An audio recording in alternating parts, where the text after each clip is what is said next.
Bonjour, bande konenge zanga mamlouba. J'espère que vous avez malam skanyos tous vos alliés. Je voulais seulement aussi attirer votre attention que tous à la paix vigilants à ce qui est en train de se passer en Afrique de l'Est.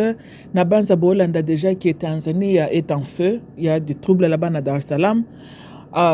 Il y a la population qui est en train de réclamer foul avec les résultats des élections. Balobi, leur madame présidente est une dictateur. Parce que batnyos ba encore s'opposer na ye soit à kanga bango soit misus ba kufa.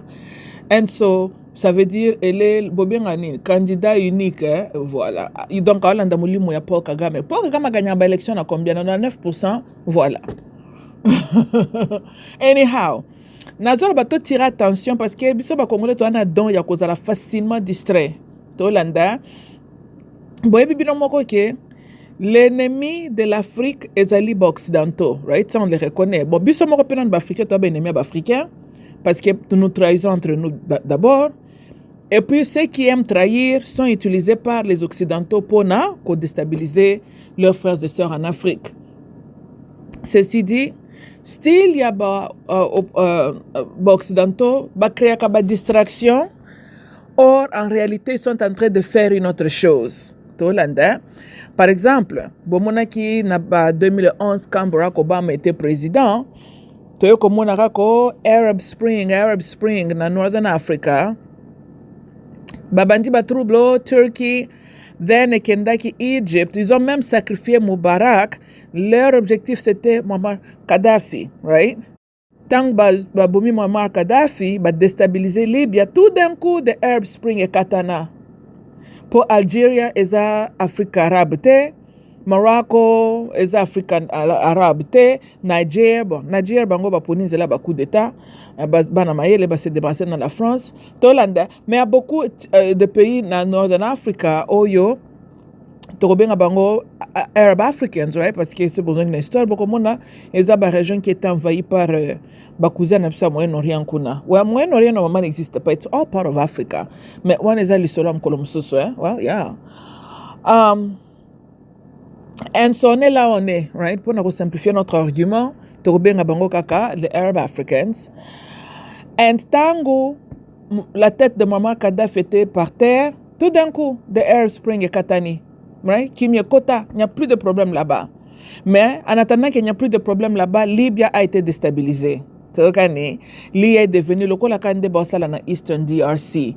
Libye est comme un endroit à pillage, en train de les blancs en train de prier comme il faut, you know.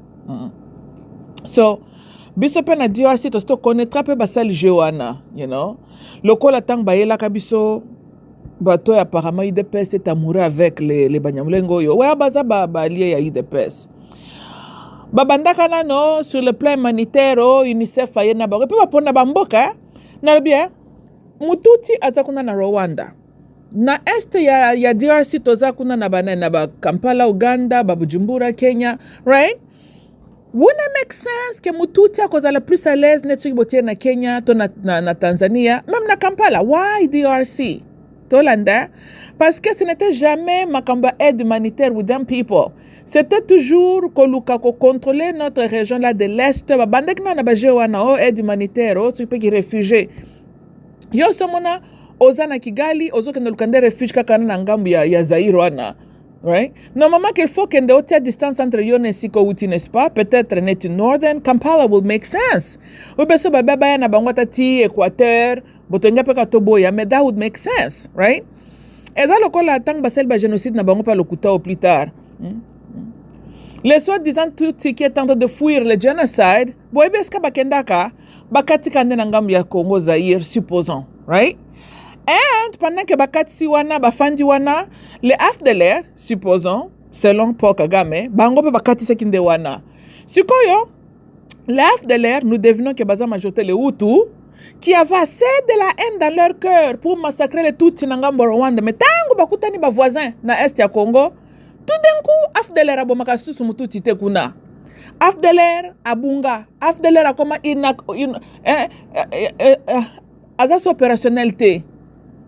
Na comprenaka te AFDLR na bakate. Eba no na yo somona balobi ke yo na mututel boyina na boza benemi juré. Balobi ko uti ko massacrer kaka na ngambo frontière.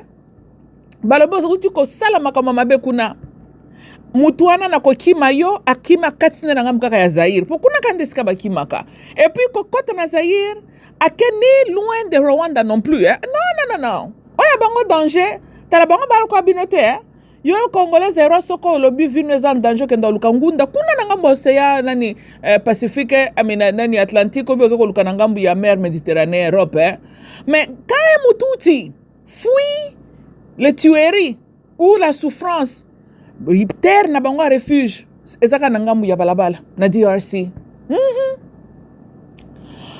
talana batunanu baza ba nomade ba mesana bango na kotambola ba utaka quelque part ba ko suka wana n'est-ce pas donc ceux qui bazo kima massacre si ba ko zonga pe kaka bisika bakenda kapo ba mesana na bango bitambola ma parama uta ba mona kaka DRC Rwanda tuti baloba bango atonyo kate mutu akoluka kat société la indiete akoluka nzela nord te ye kaka DRC na bakate soki ezalaka paradis pona bango ke soki ba komi wana bazwi salut o yezo prometaka ba chrétien oui yango bomoni batuti ata obeti ndenge nini refuge na Zaire menanga na mitunaka babetaki ye ya solo parce que ngana zo comprendre yo zolo ta vie est en danger mais okimaka musika na mutu aluka mutuno wana te okatika na ngambu ya balabala mais chaque week-end il y a des Kivusiens qui traversent na Kigali aller faire soit ba commerce na bango soit ba boîte de nuit bakatisa ka va et vient ces peuples là maintenant comment yo zolo ba que tu es en danger pour balinga ki balimu sabino na mokili nzambe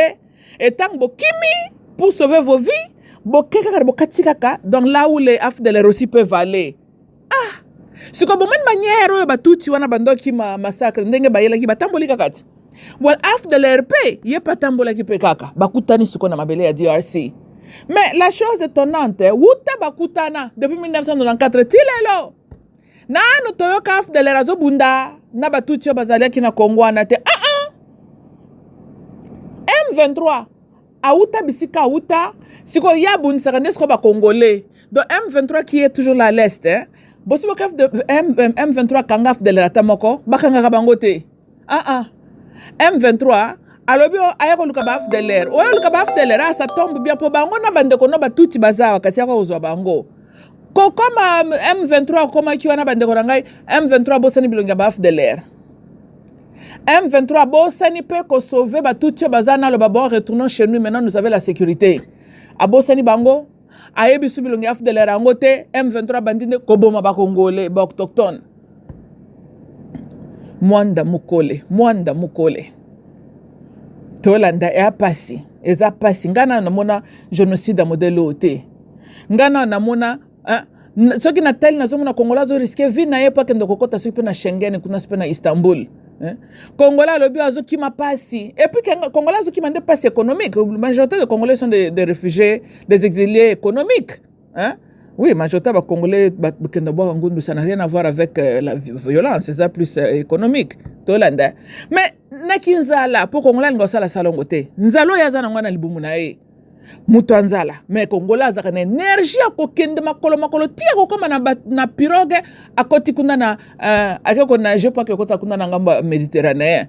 Wana kutu ba ngaba panza Congolais krane te non. Mais botu na ba kenda kuna kona je kuna na mer Méditerranée. Mutata moko apanze ki bango krane te mutata moko amenacer ko prendre nzala siko talana mutu anzala qui est supposé d'être affaibli mais ayebi ko kima akende de l'autre côté même ya continent sika uta oyo batuti na biso yo na yebite trouble salama kana mboka na bango nzale koti et puis on voulait les caser leur crâne ndenge balobaka mais bakima pe musika te bakimika na ngambo Zaire kaka na ngambo Zaire po bomona tant mamulu ba questionner kama solo na tout mais na bozo pesa ngai raison non c'est que tu réfléchir makamona na mona ngo clair te parce que même Geneva balwa soki pa ba Geneva kuno bato ba kosa ba prétendant ko sala ba bloco so pa ba droit de l'homme là bato lokuta wana droit de l'homme semble toujours à reconnaître d'autres races comme des victimes à part la race bantou droit de l'homme pour reconnaître l'homme être bantou comme victime génocide crime contre l'humanité ça prend longtemps donc ça la maka pona biso te wana to sto miyebela na biso bongo ya bantu tina ndongo lala kulamkaka yango bazaka na milima kolobo ni on t'appelle lokolo yo votre sphinx j'appelle à l'ONU je l'appelle abosanaka kaza bantu bande kona ngai na bien moko rasi na biso esekisaka nga tala nayebisa bino secret omoni yo mutu muindo ozo mibengaka bantu tala adopte idéologie ya soso omoni soso alamisaka bato chaque tongo kokoriko l'homme afuta soso na monnaie de singe tangu sikoyo soso bakbwilaka ye bazolinga bakate mutu aucun homme se lève pour plaider ka soso wana non le pauvre soso asa comprenant l'ingratitude de l'homme soso mibetelaka kokoriko na ye moko soso azalaka na aliete nanya kosamba likambo ya soso soso misambelaka likambo na ye tina ndenge bazokende bakende tia na mamoto balika soso zokuganga bakokoriko ye moko po miyebelike ndenge azokende kokufa boye ye moko tika bundata tika gangata akokufa liwa bamemete na soso aleki biso mayele tala biso bato oyo bazwaki biso baesclave bato bakolonizaka biso bato oyo basala bacréa système poto économiquement nani soumis Sphinx n'a bien votre père spirituel, Étienne. À la Mouka, j'appelle à la communauté internationale, j'appelle à la Belgique de nous aider. Ben non, secret n'a pas wana. So comme imonyo za kamtumuindo, tu appartiens à la race bantou. Oh, lingo mona changement na Congo. Mi défenda yo moko. Mi telemela déjà yo moko. Il faut besoin exemple à soso. Togani. Botia kamut bina boza kutata na valeur ata imboate. Mbua soki obomiye. Même dans les pays développés, on a boloko. Les mêmes personnes qui ont des lois contre les animaux n'ont pas écrit la loi pour défendre la cause du poulet. Pour poulet, c'est animalité. Bon, ceux qui ont poulet, c'est une catégorie à oiseau. Ok, vous avez raison. Mais aigle, azalaka oiseau, toi, azalaka oiseau, aigle, oiseau. Vous voyez? Beta aigle masasi omonde bobwila yo aza wazo babengi protégé aigle la msaka biso na tongo te mais lokola race ne komaki kosila aigle très protégé mais soso ndeki amona pasi ye kutu tila la société aucun homme a songé à défendre cause ya soso l'homme utilise toujours le soso l'homme exploite le soso. L'homme mange le soso réveille l'homme le matin. Quand l'homme veut tuer le soso, atanyau appelé daka cause ya soso te soso mawa. Ndenge bobiso race noire tozali.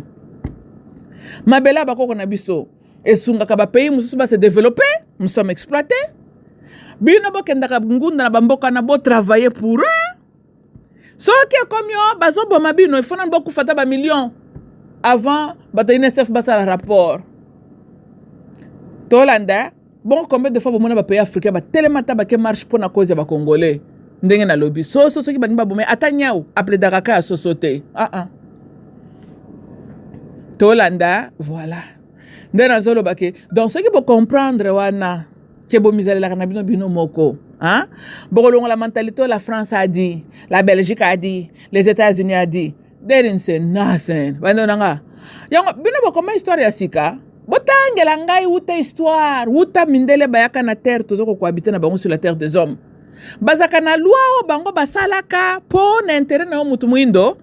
Tout lolo tobele la katozo diembele ezalaka les lois qui ont été écrites pour leur intérêt d'abord. Ndebiso siko to profitaka nango. Génocide. Mais ezalaki puisque bakende ko boma ceux qui peut ba faux juif wana. Nde babanjo tirer attention na génocide. Nde Paul Kagame pa wele la pena idéologie wana. Ce qui en Allemagne kuna génocide de Salamakate, oya Congo, mutanga lobelango te. Tolanda, donc il faut t'abandonner nga boza kamaele, bo mitimbelaka, bo miyebelaka ke boza lokwa basoso. Hey, plaidez votre cause vous-même.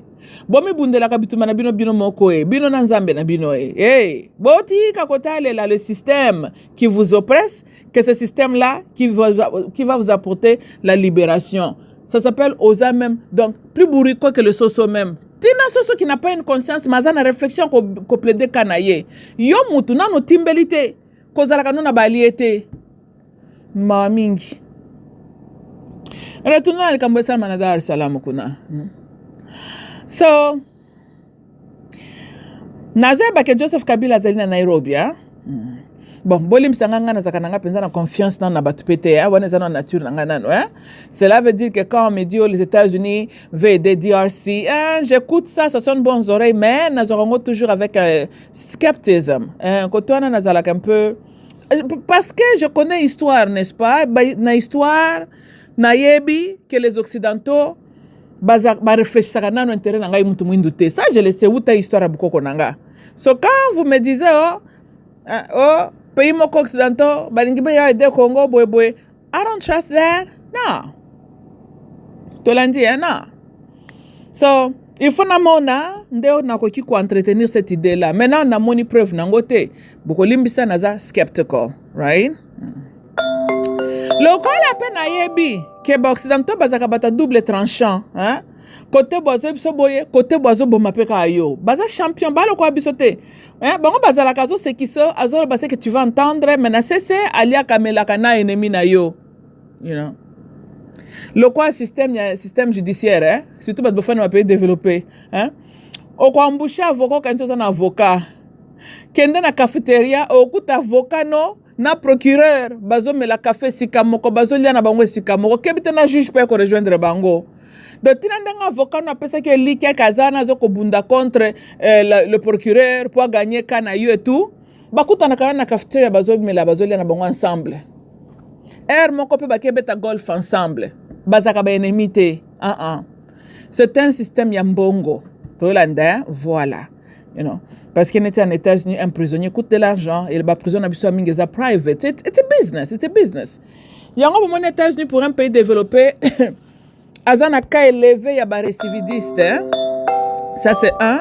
Parce que les centres de correction ne sont pas réellement les centres de correction. Non. Et ça, loger au net business, c'est about money. You know? Les États-Unis ont construit beaucoup plus de prisons même que les écoles. You know? Yeah.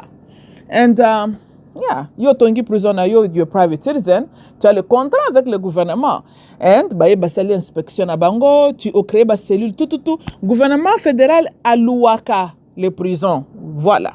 Ça zo ko louer les prisons auprès de qui? Auprès à quoi le bâtiment na ya solo qui n'est pas le gouvernement américain. Tolanda. Non, c'est private. Et puis comment na juge azape na action na katia business yango. Yeah. Ba prison monsieur tongama ba citoyen privé et les juges ont contribué leur argent ba tongi prison. Voilà. Ce juge azana stake na kati prison wana. Et qui paye le juge maintenant et qui paye c'est le gouvernement maintenant. Bon mon système on ezali. Yango bo mo en état ba ndanga ba binga linga ka philosophie, j'aime observer les choses, j'aime la psychologie hein. Remarquez les États-Unis tongama chaque quartier Centerville ezakana balabala appelé Main Street, n'est-ce pas? Et Main Street amènera toujours au Bobengi downtown. Tant comme na downtown, qu'est-ce que vous remarquez? Building ya Kasho, au Tamboli ya Empa, building ya Babel Bondsman, wana pesa ka business. Au Tamboli quelque part, building ya ba probation, au Tamboli quelque part, ba avocat criminel bazawana, au Tamboli ka pena no kuti magasin ya ABC Liquor Store. Bon, mon système mango, hein? Donc, babouili yo po na kuiti, n'est-ce pas? Ok. Oh, nabosanaki. En face à liquor store bien kaka penona sko batieli yo cour ya ASAP. Voilà.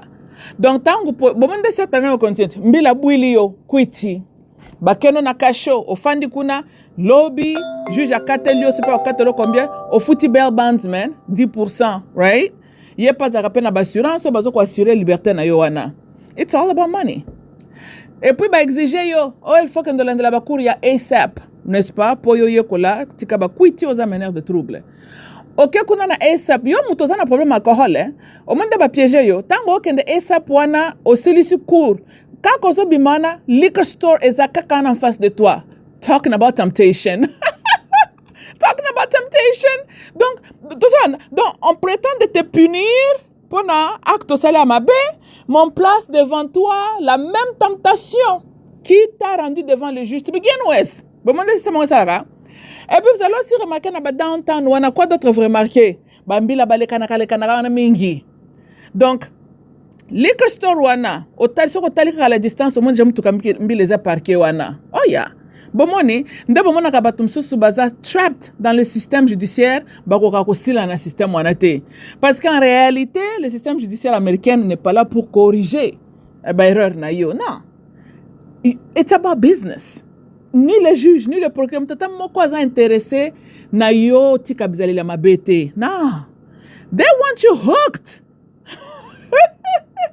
tolanda oh baputulu et tout bino bosu boyoka ke ba noir basala laboratoire basala ba putulu net putulu apembe utaka wapi mingi utaka Colombia kuna ou bien na ba Mexique n'est-ce pas OK maintenant so kati frontière États-Unis tu as qui le National Guard right o ba kengela kape mai n'est-ce pas mai côté na biso c'est comme masuwa o utaka la Amérique latine ezoko kota na ba putulu et le kaka parquet moyen si ce n'est qu'avec la bénédiction des gouvernements Togani non croyez-vous qu'un bateau ezoko uta Colombia na baputula pembe ezo yawe 4 samai na ngambo États-Unis tozana ba National Guards wana basali pe le côté okebi tena sénateur aliaka mwa commission kande bomona na film wana Clear and Present Danger of course tolanda so then putula koti na mboka cible alboso za banani quartier ba noir n'est-ce pas mais na quartier na ba noir mingi bafandaka na bandako tobengaka ba projects qui a bâti ces projects the government right bâti na ndako loyer moins cher boité basi basala prison déjà pour l'homme noir donc bakolongola déjà l'homme noir basi bafandisa déjà na prison ape manano so maintenant tes fils n'ont pas un papa right mais ils auront un nouveau papa dis-leur leur nouveau papa bon monde ba créer bloc pour ba yebi que maintenant ba noir baza na vulnérabilité n'est-ce pas well l'homme n'est pas là so I suppose you know and so babandi bébé sabino mitu pour ba yebi que mutu se mutu e baby okoki ko beta même de ko no masasi pour un rien of course alcohol na ba putule salama kape ba utiliser ngo contre les noirs pour biso moko to se détruire lokola kindoki bon moneti kindoki bozala kanango kindoki na bino moko boni za kandengeni ezaka auto destruction n'est-ce pas bongo bino baso mona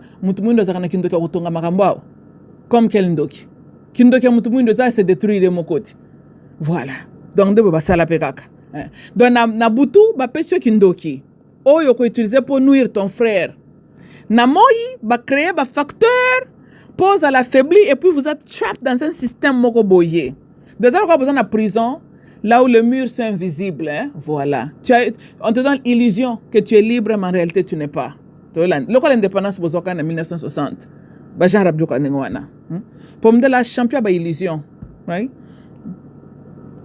allez maintenant que aux yeux accès ya ko tiaka bloka na zolo na yo et trouble moi ba cellule na kati ya crâne o commettre un crime right risque mati allez tango commettre crime oh là là le même gouvernement qui avait aidé Putulu waneya ayeko buila yo po yo uti ko bunda to kataki mutu to salaki babuili yo so ils sont conscients bango va contrôler na ko beb so mutu mais tango poser acte ya contre la loi que eux ils ont écrit babatamiana babuili yo sikoy mais no quel sous nanda kwa na munene là où le juge et les gens privés batonga kiongo baliaka mbongo gouvernement bana besoin ba client zanani eza yo non non mutatongi batima na yeye na bana mère ne ba juge basangisi bambongo batongi batima wana maintenant eza investissement il faut baluka po pesa bango mbongo siko prison produit à prison za la kanini po pesa mbongo eza batu yo kangi non voilà so il faut siko bakanga ka batu mo kanga mutu ndenge nini kozana batu mususu azaka ka nature corrompue ko commettre ka ba crime mais koza pena batu mususu qui ont besoin de l'assistance right baby sa ba cellule na kati ya crâne. And that's what they do. Togani. And so le cycle vicieux continue. Right? Et puis avec le temps, vous devenez affaibli, hein, fragilisé, divisé aussi. Pour me tout. Bakali kalinga wana babilo kwana bote na bazolo. Right? Tout est au kalinga. So they know that. Et puis babi ok, les noirs ne sont plus une menace pour nous. Maintenant, on se focaliser quand on a oublié le kabango. Yeah? Donc, ce kimi système judiciaire na anglais msusu. Il y a des pièges barozona anglais msous. C'est un bon système. Même partout dans le monde ça marche comme ça. Au kimi côté boy place au pays, c'est toujours karabango, right? Yeah. Et amawa. C'est ça aussi l'inconvénance, il y a biso bato moindo. Tellement toza na nature moko toza hospitable, toza tolimbisaka facilement, des fois to négligeaka. Ya ko reconnaître qui réellement est notre ennemi. Mutu moindo azala kaka seki saye kaka surtout bino ba congolais boa pire. Dis à Congolais ce qu'il veut entendre. Le Congolais ne va plus pousser sa pensée. Abi monsieur héros. Nzokande c'est ce qu'il veut entendre, mais tu travailles kaka pour les mêmes gens que lui il critique là. Mais au batamiolé, on l'a ti masque. Et Congolais a la difficulté à démasquer flatteur. Yango botomba na ba piège ba Etienne Tshisekedi Mulumba oyo. Yango botomba na ba piège Chilombolombo oyo. Ce sont des gens oyo ba format ba yekola ko yebisabino ce que vous voulez entendre, mais ils sont bel et bien au service de même système là qui nous garde oppressés. Ils sont à leur service, of course. Boyebi ceux qui bolingi boyeba muto az indépendant et libre de penser netinga boye. Boko remarquer muto ana banga kate kotanga kombo ba oppresseur. So komoni muto, na apesa bino mwa bendis. So komoni soi-disant un activiste, un opposant, qui que ce soit, qui est en train de plaider à vos émotions, mazangi sakakobele la kombo bato baza réellement si ma souffrance nabino, il a leur service. Toyokani nalingi na le baboy. Yo yebi que la Belgique n'a pas autant wana bazo jouer rôle ya ko garder Zaïre sous-développé. Mais tu deviens un opposant soi-disant, tu n'oses jamais de critiquer le système, la source du problème. Otushakangote, you know why? Parce que tu travailles pour la Belgique, parce que tu travailles pour Israël, parce que tu travailles pour les États-Unis. Une chose est vraie, ça l'opposition pour le peuple congolais, non. Opposition ce n'est rien d'autre que du théâtre, ça la distraction. Mais tu es bel et bien au service des Occidentaux. Bino bomona kaka ko yo balokisibino ke wana nde dictateur. Mais oya azobele la wana dictateur. Traître munene ye wana. Et puis le mot dictateur na balang na bino bantu et les ezalaka et les autres na balanga ba oppresseur na biso n'est-ce pas? Pour vous dire que qui forme les dictateurs, qui crée les dictateurs, qui les place au pouvoir. Kaka batoyo ba créer mo wana. Je doute fort que bakoko no na village kuna ba fanda bazoko fabriquer ka ba président bazala lobi ba dictateur. Je doute fort bakoko no bazana ba intention wana. Kaka bato yo ba yela biso pe ba système ba président wana. Ba pona ka pe ba certains gens ya psychologie abatu et puis ba encadrer lobi ba commissaire mokonzi. Mukolo ko sala neti ala mukamukie. Ba bendi tiroir na bango ba terminologie. Ba bambio kombo dictateur. Le moment où on malchance à ce temps-là, bamba qui est comme communiste. Des arabes mo codé, ce bambio communiste, et ça que pour eux les sociétés occidentales mutuana za ennemi na biso photo lukato silana, et ça veut dire. Ce babandi ko benga yo dictateur, babandi ko benga système à gouvernement non régime. Et là que bali bazo sabana mère na bango, muto aza sunangambu na biso te. C'est un nègre maintenant qui a ouvert sa pensée. Photo lukato silana, et ça ce que ça veut dire. Soko moni bango bazo kumisa surtout un président noir kaza démocrate kazu pouvoir de manière démocratique. Boye ba que le contraire de tout ce qu'ils sont en train de dire est vrai. Yep. Tolanda, cela veut dire que mutwana bangonde batieye. Cela veut dire que ba manipuler même l'élection. Donc soko yo qui est oppresseur non à reconnaître l'élection démocratique. Yeba qu'il a reconnu ça selon son intérêt. Yo mutu douté. Bon, jusqu'à là, bino bossi posa na président bino peuple congolais bopona. Ten esprit est bien. Bon mamlou elle parle. Wuta bozo ka l'indépendant. Tilelo. Bozaka na président bino moko bopona ka. J'aime beaucoup Mobutu, mais Mobutu nous était aussi imposé. Laurent, banan bayaka na ye. Ka bato ben installa ka pe Mobutu, nde bayaka na Laurent. Joseph Kabila, banan ba comme ça que président. Ka bato yo ba edaka ko panzakra na papa na ye. Bango wana kakati. Chilombolombo ou tu as de la Belgique toute la richesse qui est là dans la DRC, tous les intérêts occidentaux dans la DRC, croyez-vous réellement permettez que moi il y a un vrai opposant à comme président de la DRC? Si c'est ça le cas, Lumumba alors pourquoi? Lumumba est mort parce qu'il tenait un discours contre leurs intérêts. Il fallait que Basila naye. Quand Mobutu a refusé de leur céder l'Est, Les jours de Mobutu étaient numérés en tant que président. Tolanda. Sikoyo. Tous ces stakes-là qu'ils ont dans le DRC Zaïre, croyez-vous réellement que c'est réellement un président qui n'est pas attaché à eux? Non! Le président n'a qu'à veiller sur l'intérêt du Zaïre d'abord. Bako njak mablo ko wanata. Binonde bo maintenant ka bango ba continue ko zala. Tu ko ba kendo ko ndima, hein? Mutumoko de fort esprit, mutumoko panafricain, mutumoko réellement nationaliste batia au pouvoir, bango bako liate. Dans Nathalie Sibino boye, bolam kana ba fantasme na bino wana. Bino botikala ko za président o bino peuple boponaka te. Na tu ko ba soko lingo ba nani mutazo konza mutu, hein? Talaki il ne peut pas critiquer. Lokwa chilomlombo. Akende onu, akende boyeba critique ka banani. Ka lokwa papa nanda sa ba théâtre. Chilomlombo critique les symptômes de problème. Chilomlombo n'a jamais touché à la source du problème. Pour ce qu'on met que toucher source. Ses mains sont aussi sales et les mains de son père coûtent plus sales. Qu'est-ce que vous reversez les kaka batuni wana? Ce que Chilomlombo meki, of course. Bon moi ndenge ba ko balusa makam tupo baka makasi baza basba anticiper ka bloko na tout. Baby kem comme ça makile ko ganga na kati ya mutoyo abaluke libiso. Comment on peut les détruire? Baza déjà na ba point o baby ke soka meki boye to ko zuile awo. De bon bazalaka. Ndebo moni Chilomlombo basiba expliquer ke ba benda ka matoyi. Ke ndenge tozoti on ebonga wana. Koyela biso esprit panafricain wate. Dis ce que tu veux dire, mais en réalité, si tu fonctionnes contre nos intérêts, ben il faut pas langage na bango hein. Boy bitangu Iran na Israël babunda ki dernièrement. États-Unis côté Iran promet à répliquer. Secrétaire d'État américain Mark Rubio a dit quoi? Que Iran va toucher aux intérêts des Américains dans le Moyen-Orient. Tolandi hein. Donc il n'a pas même cité. Attends les intérêt à peuple iranien té. Intérêt na ceux qui prennent intérêt na yé ngaka kota guerre pensa vis-à-vis. Ndenge basala ka pe Saddam Hussein. Intérêt na bango pétrole na Koweït va déclencher guerre.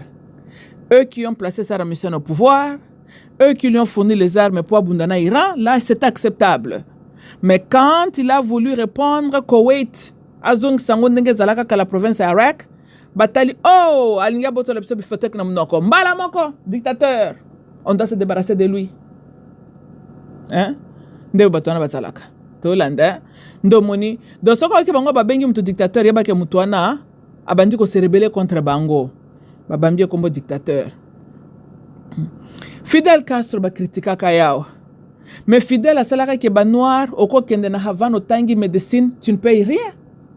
Ça c'était un homme en train d'investir na cause ya biso batu moindo. Mais vous savez pour les occidentaux il était un dictateur. Voilà. Parce qu'il n'était pas en train d'embrasser leur derrière, ce dernier il était dictateur. Tangu Laurent Dimaka, ba condition ba pesakaye, il était un révolutionnaire.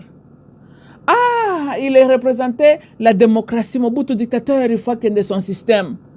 Mukolo Laurent, abalu kelaka bango, Garago. Tolanda. Donald Banza na solution bino bo comprendre, Botala kaka muto soit disant opposant ko critiquer Tewana. Il est à leur service. That's why. Bon yoko critiquer le boko zole sayo. Ba président na bino ba yakona pona ko développer bino te son service de vos oppresseurs. Yangona ba attaquer source ya problème na bino te. Na tuni bino bandoko na to utiliser logique. Rwanda ne produit pas les armes.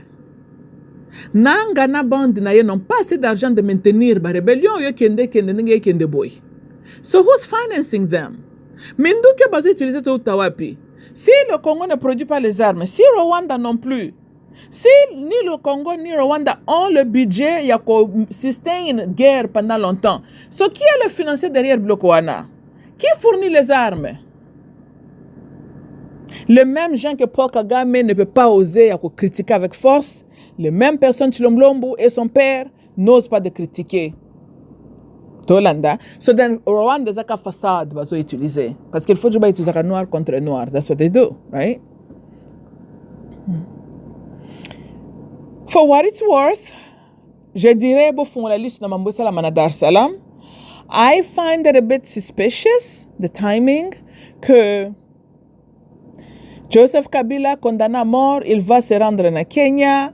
And président à Kenya a un puppet. Il y a des Américains.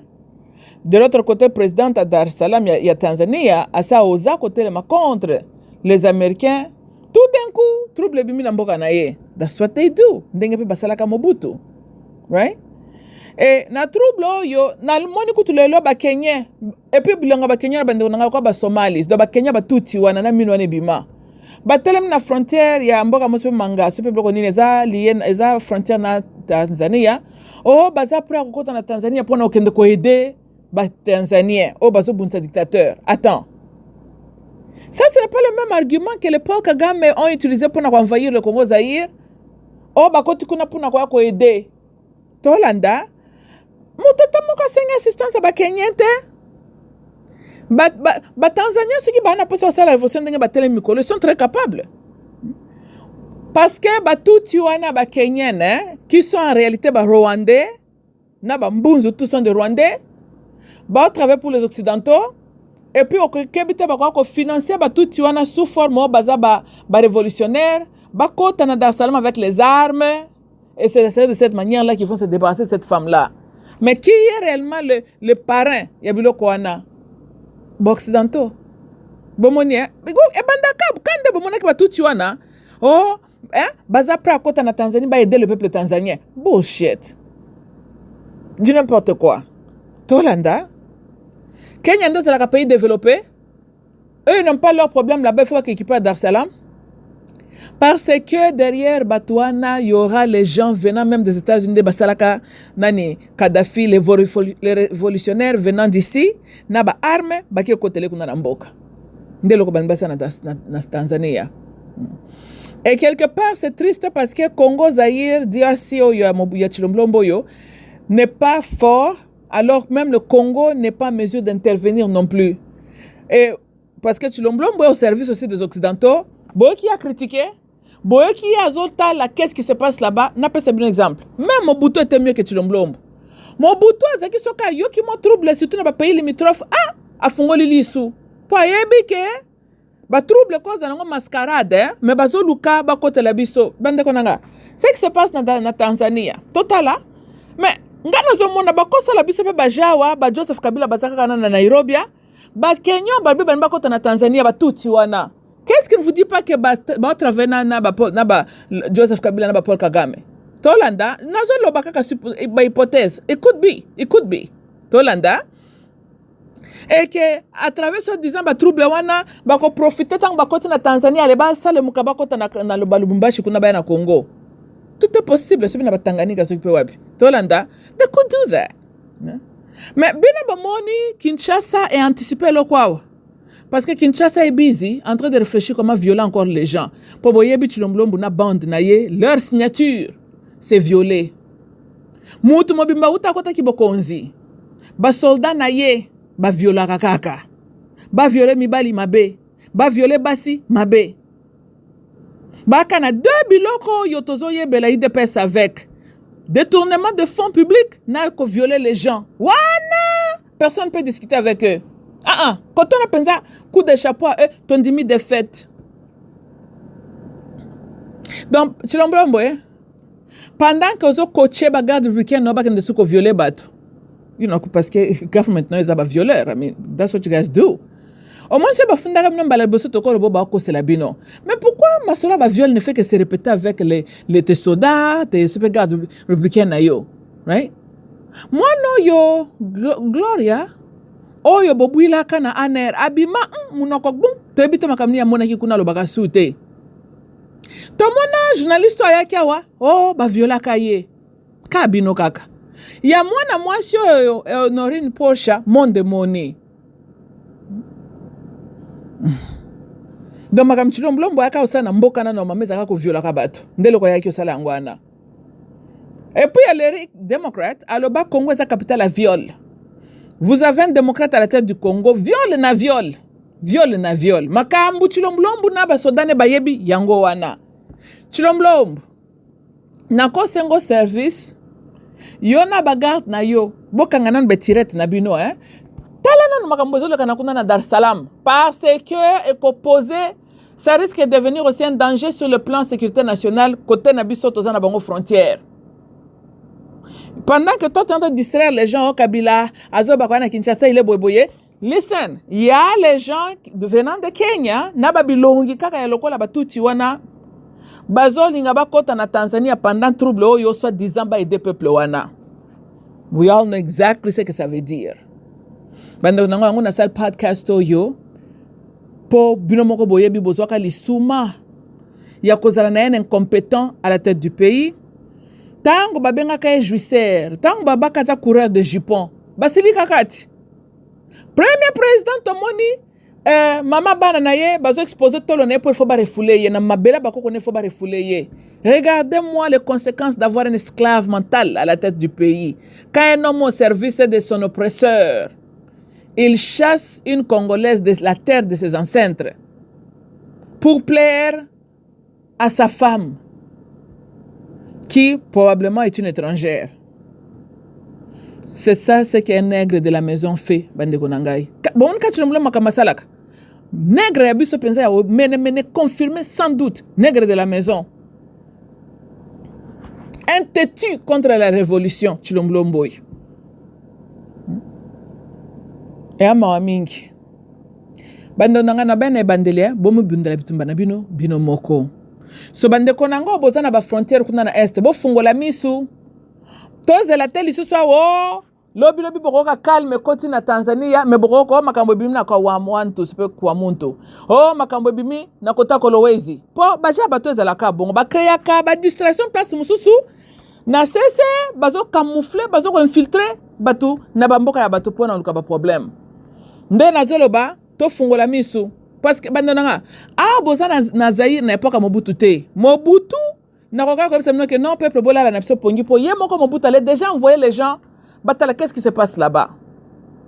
Mobutu avait l'habileté à ko boma moto dès que bandi po ya ko sopana na ngambo Zaïre te. Mais uta bobengana un vrai soldat bobengani ye. Boyela biso ba civil oyo surtout ne tozane oyo ya ataka militaire la te tolanda dondenga zana azani na bulu kutute.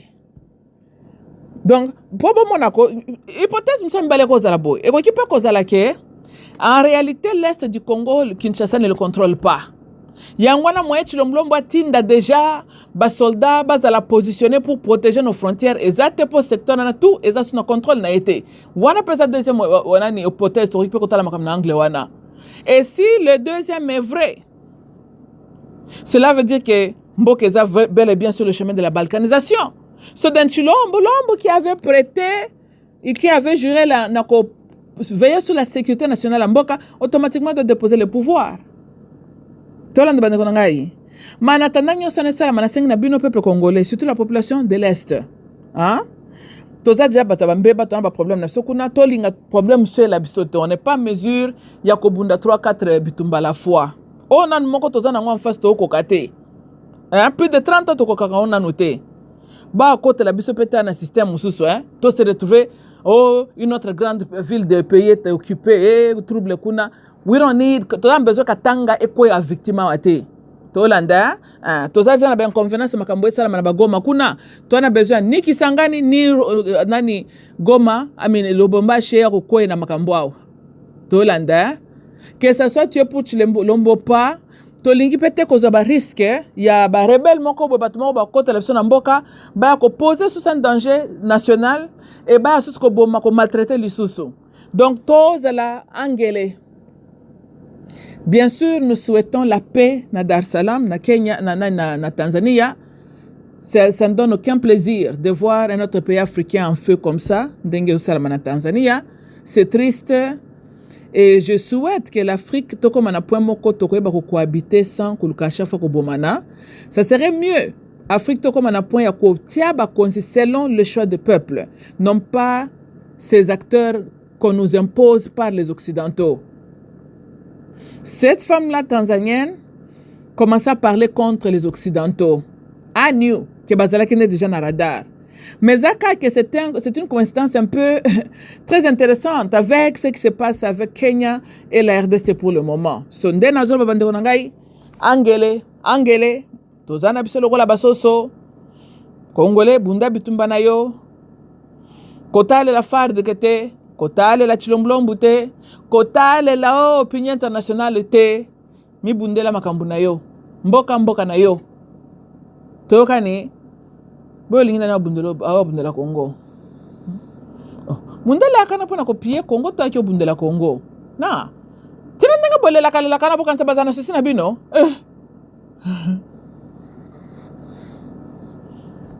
bango lis na bango eza vers leurs intérêts ils s'en foutent de vous en tant que peuple toyokani da bino moko se bomilingaka bobi bundela bitumba na bino moko botie l'oppresseur na bino elikiate maintenant kontie mpe kolanda évolution esalama na Tanzania kuna bofungola lisu ekenge bandeko na biso na Katanga ekenge ok bandeko na nge zalenga mamluba I love you all bye bye